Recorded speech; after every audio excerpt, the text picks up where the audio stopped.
ఏంటిది అసలు ఈ క్వశ్చన్ ఏంటి, ఎందుకు వచ్చింది మీకు ఈ ఆలోచన ఎందుకు వచ్చిందండి? చంద్రబాబు తర్వాత కూటమికి నాయకత్వం వహించే సత్తా ఉన్న నాయకుడు ఎవరు అని అంటే దీంట్లో కూడా ఒక కేటగిరీ ఉందండి. అది నేను చెప్తాను, ఒక నిమిషం కేకే గారు. మీరు అడిగిన క్వశ్చన్ ఏంటంటే చంద్రబాబు నాయుడు ఆఫ్టర్ సిబిఎన్ అంటే సిబిఎన్ గారిని పక్కన పెట్టి ఇంకెవరు మీరు ఒకవేళ ఆయనే అల్టిమేట్ లీడర్, ఒకవేళ ఆయన తప్పుకున్నా లేకపోతే ఆయన కాసేపు ఒక ఊహాజనితమైన ప్రశ్న ప్రస్తుతానికి ఊహాజనితం, ఫ్యూచర్కి ఉపయోగపడే క్వశ్చన్. సో దీంట్లో ఏంటి అంటే after CBN who do you think is the most capable leader to lead in Kootami government among voters, right? So అదేంటి అని అంటే లోకేష్కి తెలుగుదేశం పార్టీ వాళ్ళు 53.6% మంది లోకేష్ బలమైన వాడు అంటున్నారు. పవన్ కళ్యాణ్ బలమైన వాడు అని టీడీపీలో 34% మంది అంటున్నారు. టీడీపీలో 34% మంది. జూనియర్ ఎన్టీఆర్ పేరు చెప్తున్న వాళ్ళు టీడీపీలో 7.9%. పురంధేశ్వర్ గారి పేరు సరే అవసరం లేదేమో కదా, వాళ్ళ పేర్లు అవసరం లేదేమో అంటే మొత్తం లేదు, అయినా చెబుదాము మీ సర్వే కాబట్టి చెబుదాము అంటే పురంధేశ్వర్ గారి పేరు 1%, సుమారుగా 1% మంది టీడీపీలో కోరుతున్నారు. భువనేశ్వర్ గారి పేరు 1.7% మంది టీడీపీ నుంచి కోరుతున్నారు. ఇక చంద్రబాబు నాయుడు గారి తర్వాత అత్యంత బలమైన కూటమిలో ఉన్న నాయకుడు ఎవరు అంటే జనసేనలో లోకేష్ పేరు చెప్తున్న వాళ్ళు 13% మంది ఉన్నారు. పవన్ కళ్యాణ్ పేరు చెప్తున్న వాళ్ళు 66% మంది ఉన్నారు. సహజం, జనసేన కాబట్టి వాళ్ళ నాయకుడి పేరు చెప్తారు, 66% ఉన్నారు. జూనియర్ ఎన్టీఆర్ పేరు 5.3% చెప్తున్నారు. పురంధేశ్వర్ గారి పేరు 5.4%, భువనేశ్వర్ గారి పేరు 10% మంది చెప్తున్నారు జనసేనలో. ఇది ఆసక్తికరమైన పరిణామమే. 10% మంది అంతే కదా సార్. టీడీపీ వాళ్ళేమో 1.7% వచ్చింది, జనసేన చెప్తున్నారు అంటే భువనేశ్వర్ గారి పేరు కొంత ఇంట్రెస్టింగ్ పాయింటే. ఇక బీజేపీలో లోకేష్ పేరు 14% మంది మాత్రమే చెబుతున్నారు, కానీ బీజేపీలో పవన్ కళ్యాణ్ పేరు 30% మంది చెప్తున్నారు, which is interesting also here. Of course Pawan Kalyan almost BJP ఐడియాలజీలో ఉన్నారు కాబట్టి బీజేపీ ఓన్ చేసుకున్నట్టుంది, తప్పలేదు. జూనియర్ ఎన్టీఆర్ పేరు బీజేపీలో 13% మంది చెప్తున్నారు.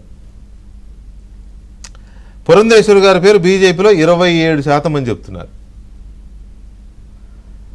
భువనేశ్వర్ గారి పేరు బీజేపీలో 14.5% మంది చెప్తున్నారు.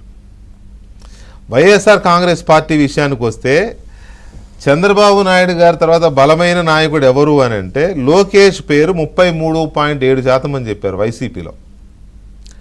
కానీ అదే వైసీపీలో పవన్ కళ్యాణ్ పేరు 38% మంది చెప్పారు. అంటే లోకేష్ కంటే సుమారుగా 4.5% ఎక్కువ ఓటింగ్ పవన్ కళ్యాణ్కి వచ్చింది వైసీపీలో.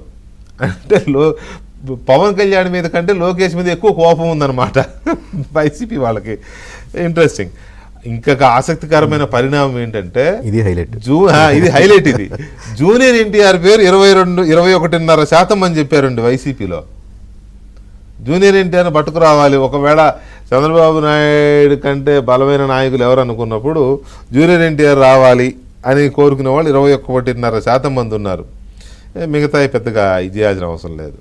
సో ఓవరాల్గా చూస్తే మనం చంద్రబాబు నాయుడు తర్వాత కూటమికి నాయకత్వం వహించే సత్తా ఉన్న నాయకులు ఎవరు అని అంటే టోటల్గా యావరేజ్ తీస్తే 43.5% నారా లోకేష్కి, పవన్ కళ్యాణ్కి 39%, జూనియర్ ఎన్టీఆర్కి 12%, పురంధేశ్వర్ గారికి 2.2%, భువనేశ్వర్ గారికి 3.5% వస్తుంది రిజల్ట్.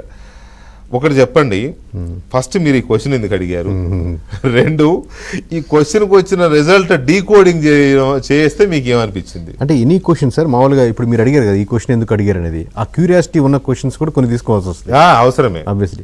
మామూలుగా వేరే క్వశ్చన్స్ ఉన్న క్యూరియాసిటీ వేరు. ఇప్పుడు మేము అడిగిన చాలా అంశాల్లో ఏముందో నియోజకవర్గ తీసినా ఇప్పుడు మనం డిస్కస్ చేసేది స్టేట్ లెవెల్లో కాబట్టి దాంట్లో ఏది క్యూరియాసిటీగా ఉంటుంది అసలు ఇంకా మనకు ఏమన్నా మిస్ అయ్యామా యాక్చువల్ జూనియర్ ఎన్టీఆర్ గారి పేరు స్టార్ట్లో లేదు లేదు తర్వాత తర్వాత యాడ్ చేసాం ఏంటంటే ఎక్కడైనా చెప్తున్నప్పుడు ఈ ఆప్షన్ లేదని అడుగుతున్నప్పుడు మళ్ళీ ఫీల్డ్ నుంచి కొన్ని వచ్చింది అనుకోండి సరే 1% 2% వస్తున్నట్టుంది అది కూడా ఎందుకు మనం మిస్ చేసుకోవడం అని చెప్పి ఆ పేరు యాడ్ చేసాం బట్ యావరేజ్గా జూనియర్ ఎన్టీఆర్ గారికి 11.8% వచ్చిందంటే ఎందుకంటే అప్పుడెప్పుడు 2009 తర్వాత పార్టీలో రావడం కానీ కూటమిలో సినిమాలో ఉండడం కానీ మహానాడులో కానీ వాళ్ళకి ఇక్కడ పార్టీలో ఇన్వాల్వ్మెంట్ కూడా లేదు.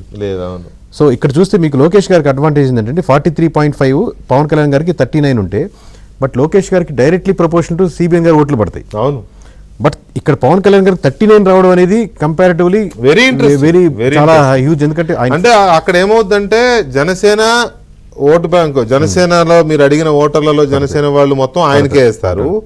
బీజేపీ కూడా ఆయన్ని చూస్ చేసుకుంటుంది, టీడీపీని చూస్ చేసుకోవాలి, విచ్ ఈస్ ఇంట్రెస్టింగ్. అది పవన్ కళ్యాణ్ గారికి అంటే ఇద్దరి మధ్య గ్యాప్ 4% ఉంది యావరేజ్. కూటమిని ఎవరు లీడ్ చేయగలన్న స్థాయి అనుకుంటే మటుకు లోకేష్ కి 4% ఎక్స్ట్రా ఉంది.